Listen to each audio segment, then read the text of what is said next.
હવે વાત કરીશું સર્વર ડાઉનની।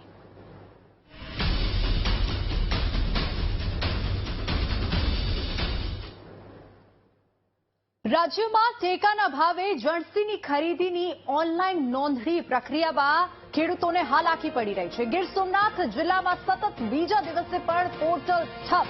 મગફળી અને સોયાબીનની ખરીદીના સર્વર ડાઉન થતા ખેડૂતો પરેશાન થયા। સરકાર તરફથી જણસી ખરીદીના રજીસ્ટ્રેશનની જાહેરાત કરાઈ। જાહેરાત બાદ નોંધણી માટે ખેડૂતોએ લાંબી લાઈન લગાવી। સતત 2 દિવસથી સર્વર ઠપ થતા ખેડૂતોને હાલાકી પડી રહી છે અને ખેડૂતોએ વહેલી તકે રજીસ્ટ્રેશન પ્રક્રિયા શરૂ કરવા માંગ કરી છે।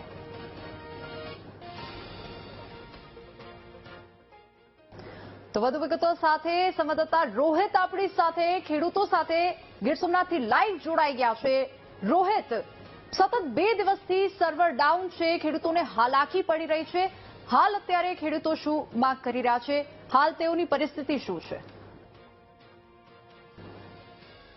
ગીર સોમનાથ જિલ્લાની અંદર છે મગફળી અને સોયાબીનની રજીસ્ટ્રેશનની વાતની ખાસ કરીને સરકારે જાહેરાત કરી છે, પરંતુ જે રજીસ્ટ્રેશન માટેની જે સરકારનું જે પોર્ટલ છે તે હજી સુધી ચાલુ નથી થયું। માત્ર તેનું સર્વર છે તે બંધ બતાવી રહ્યું છે। આજે સર્વર માત્ર 15 થી 20 મિનિટ માટે ચાલુ થયું હતું, ત્યારે એક ગામની અંદરથી 1 થી 2 ફોર્મ છે તે ભરાયા છે। ફરીથી સર્વર છે તે હાલ સ્લો થયું છે। ત્યારે આપણી સાથે દુધાણા ગામના ખેડૂતો છે, ખેડૂતો પાસે જાણશું કે ખાસ કરીને રાત ઉજાગરા ખેડૂતો પોતાની મગફળીના રજીસ્ટર માટે કરી રહ્યા છે। દિલીપભાઈ, શું કહેશો હાલ તમારી આઈની જે ખેડૂતો બિચારા માંડવી વાવે ત્યાંથી વેસી ત્યાં ઊંઘીને બળતરા છે। એક તો ખેતરમાં રોજડા ભૂંગળાની ધ્યાન રાખવાની અને સરકારશ્રીની જાહેરાત થાય કે ભાઈ માંડવી નોંધણી કરો, તો ખેડૂતો અહીંયા લાઈનમાં વારા માટે બેસે તો લાઈનમાં વારા માટે એટલી બધી ધક્કામુક્કી થાય છે કે ખેડૂતોમાં અંદર અંદર ડખા થાય છે, માથા ફૂટ્યા। અને સર્વર અંદર જાય તો સર્વર ડાઉન છે કે નેટ આવતું નથી। એના કારણે 2 દિવસથી ગામડાઓમાં માથાકૂટ આવે છે। ગામડામાં જે શાંત વાતાવરણ હતું તો ઉગ્ર વાતાવરણ થઈને ગામડામાં અંદરો અંદર ખેડૂતોમાં ઝઘડા ચાલુ છે। અમે સરકારશ્રીને એવી રજૂઆત કરવા માંગીએ છીએ કે ભાઈ તમારું આ સર્વર ડાઉન થાય એના કરતા તમે ખેડૂતોને નિકાસની સરકાર છૂટ આપી દે। વેપારીઓને તો માંડવીની નિકાસ થાય તો ખેડૂતોને પોષણક્ષમ ભાવ મળે અને ક્યાંક તો આપણી ગામડે ગામડે સહકારી મંડળીઓ છે એને ખરીદી આપી દેવાય તો ગામડાના ખેડૂતોને માલ છે ન્યાને ત્યાં જોખાઈ જાય ને કઈ માથાકૂટ ન થાય। ખાસ તો ખેડૂતોને જે ગામની અંદર રજીસ્ટર થાય તેવું કરીએ। અન્ય ખેડૂત છે સાહેબ, તમે શું કહેશો? ક્યારના તમે લાઈનમાં ઉભા છો, શું કહેશો? સાહેબ, ખેડૂત છે એવી વસ્તુ છે કે ખેડૂતો પાક પાય ખેતરમાં વાય એ પાકે એની વાટ જોઈને બેઠા હોય કે હવે આ પાકે એટલે મોટી સમસ્યા, ભાવ મળે નહીં, આ નિગમ વાળાનું કઈ વાવસર હાલે નહીં, સર્વે આમાં 3 દીથી ખેડૂતો રાહ જોઈને બેઠા। ખેડૂતોને તો હવે ખેતી કરતાય ડર લાગે કે આ ખેતીની કઈ દિશા થાય, ખેડૂતો નાબૂદ થઈ જાય, ખેડૂતો ખેતી છોડવા। તો તમે આ ક્યારના ઉભા છો લાઈનમાં? લાઈનમાં 1 તારીખે ઓપનિંગ થયું, ત્યારનું અત્યાર સુધીમાં જરાય ચાલ્યું ને 10-20 મિનિટ ચાલ્યું, પાછું ડાઉન થઈ ગયું। એટલે આવી હાલત છે તો ખેડૂત છે એટલો બધી આમાં કોઈ રીતે પહોંચી કે આ વસ્તુ કાયમી માટે એને માટે શક્ય જ નથી। આ વસ્તુ ખેડૂતો માટે શક્ય નથી। તમે એવી કઈક ઉપાય કરો કે ખેડૂતો જે પોતે ખેતરમાં મહેનત કરીને સરકાર દ્વારા સારું તો આજે રજીસ્ટર થયું છે, વારા આવે એમ છે કે નહીં? શું છે પરિસ્થિતિ? વારા આવીએ હવે ચાલુ થાય તો 2 દિવસ તો થઈ ગયા। 2 દિવસથી જે ખેડૂતો એમને ભૂખ્યા તૈયાર પોતાના માલ ઢોર હોય, હવે જમીન છે ને એ પણ કોઈને રહીને ખાલી 5 ભાઈ હોય તો વીઘો જમીન હોય, બાકી ગુઠામાં હોય ને ખેડૂતોને એમ કે મબલક કહીને ફેક્ટરીઓ આ દોઢ અબજ ખાવા વાળા છે, બધી ધૂળ છે ના થોડુંક વાય, થોડુંક ડુકરા ખાય, રોજડા ખાય, એનું બિયારણ કાઢે, ઘરનું તેલ થાય ને થોડુંક બેસે। આપ શું કહેશો? રજીસ્ટ્રેશન માટે કેટલી લાઈનો છે? ક્યારે આપનો વારો આવશે, શું કહેશો? રજીસ્ટ્રેશન માટે જ્યારથી 1 તારીખે રજીસ્ટ્રેશન કરવાનું હતું એને આગલી રાતથી લોકોની પંચાયત આગળ કતારો થઈ ગઈ છે। ત્યારના ઘણા તો આખી રાત અહીં બેઠા છે, 30 કલાકથી બેઠા છે, પણ પહેલે દિવસે 1 તારીખે માત્ર 5 મિનિટ ખુલ્યું હતું, કોઈ રજીસ્ટ્રેશન થયું નથી। આજે અત્યારે ખુલ્યું છે અને રજીસ્ટ્રેશન થયું છે, 10-12 અરજીઓ નખાણી છે, બાકીનું સર્વર છે સ્લો થઈ જાય છે। સરકારે આ વિટંબણાની અંદર ખેડૂતોને અહીંયા ધક્કામુક્કી થાય, વારા માટે અંદરો અંદર ઝઘડા થાય છે, ખેડૂતો છે એનાથી પરેશાન છે।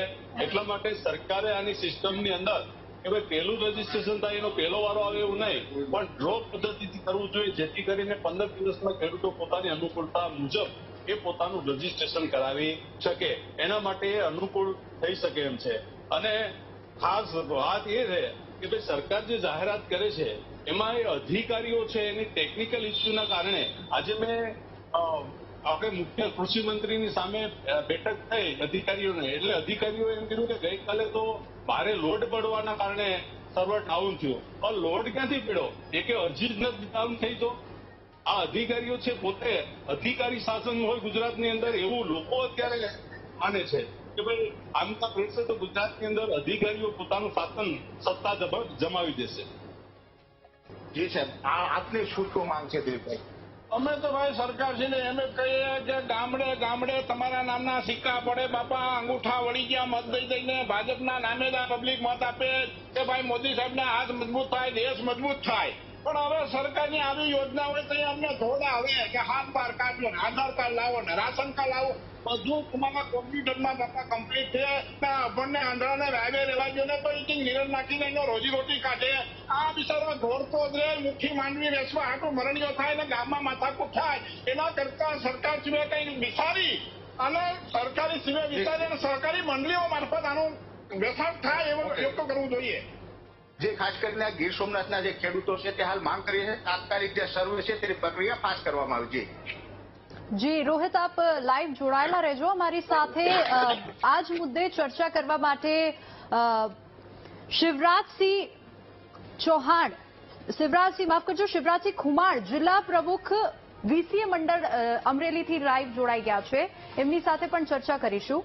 તો શિવરાજસિંહજી,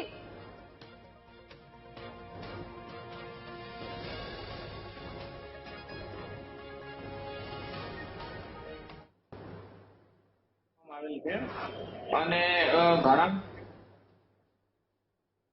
90% ખેડૂતો અહીંયા ધક્કા જયારે પોર્ટલ અત્યારે ખોલવામાં આવી છે એની અંદર એક પણ ફોર્મ ભરવામાં આવેલ નથી. હાલ અમને પૂરેપૂરી માહિતી પણ એટલી જે ઓનલાઈન જે નાફેડની અંદર એજન્સી છે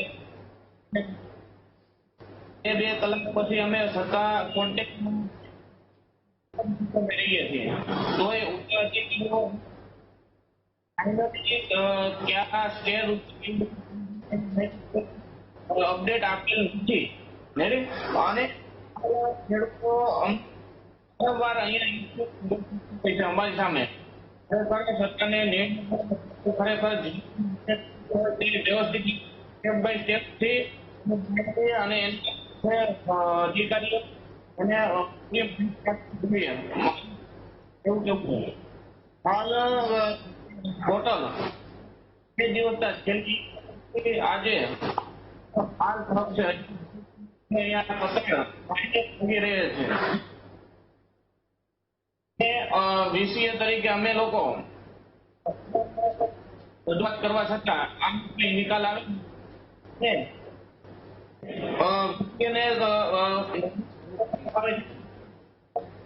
અમને પણ ફોર્મ નો પૂરું કમસે કમ 500 ફોર્મ ભર્યા કે 400 ફોર્મ ભર્યા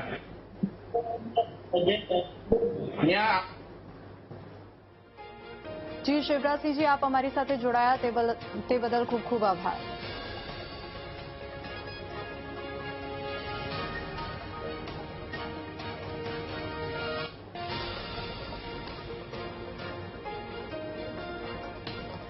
ટેકાના ભાવે મગફળીની ખરીદીની ઓનલાઈન નોંધણી પ્રક્રિયા ચાલુ. ઓનલાઈન નોંધણીમાં સર્વર ઠપ થવા અંગે કૃષિમંત્રી રાઘવજી પટેલની પ્રતિક્રિયા સામે આવી છે. તો ટેકાના ભાવે મગફળી ખરીદીની ઓનલાઈન પ્રક્રિયા ચાલુ થઈ ગઈ છે, કૃષિમંત્રીએ કીધું છે. અને પ્રથમ દિવસે પ્રક્રિયાની શરૂઆતમાં સર્વર ઠપ થયું હતું. આ ઉપરાંત એક સાથે રજીસ્ટ્રેશન પ્રક્રિયા શરૂ થતા સર્વર બંધ થયું છે.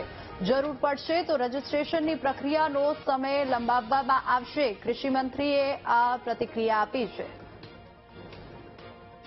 ગઈકાલથી એટલે કે 1 તારીખથી ટેકાના ભાવે જે ખેડૂતો પોતાની જણસીઓને વેચવાની હોય તેવા ખેડૂતોની ઓનલાઈન નોંધણી કરવા માટેનો પ્રથમ દિવસ હતો. એકી સાથે ખેડૂતોએ નોંધણી માટે ધસારો કરતા પોર્ટલ ઓવરલોડ થઈ જવાથી વારંવાર ખોરવાઈ જવાના બનાવો બન્યા છે. આજે એના માટે અમે પૂરી વ્યવસ્થા કરી અને આ નોંધણીની પ્રક્રિયા ચાલુ રાખીશું. આ નોંધણીની પ્રક્રિયા 15 દિવસ ચાલુ રહેવાની છે અને જરૂર પડે એનો સમય મર્યાદા પણ વધારી આપવામાં આવશે.